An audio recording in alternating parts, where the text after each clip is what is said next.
কোরবানির একটি ছাগল নিয়ে চলছে নানা আলোচনা সমালোচনা। 15 লাখ টাকার ছাগল কিনতে চেয়েছিলেন এক যুবক।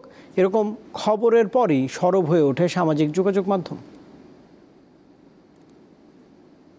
সামাজিক যোগাযোগ মাধ্যমে এখন ভাইরাল একটি ছাগল এবং এটিকে কিনতে চাওয়া এক তরুণ। কারণ ছাগলটির দাম 15 লাখ টাকা। চাওয়ার হয় মুশফিকুর রহমান ইফাত নামের ওই তরুণ নাকি রাজস্ব কর্মকর্তা মতিউর রহমানের ছেলে। এরপর থেকেই টক অব দ্য কান্ট্রি এই ছাগল ইস্যু।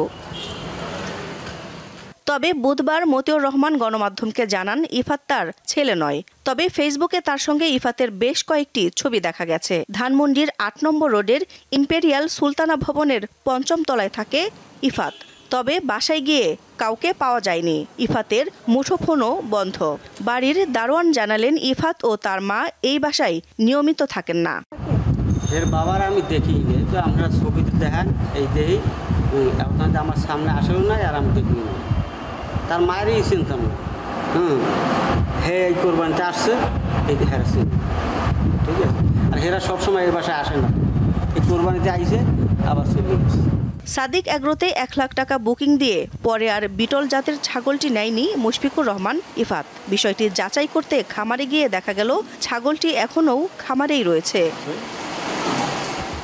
দিলশাদানি, দীপ্ত সংবাদ, ঢাকা।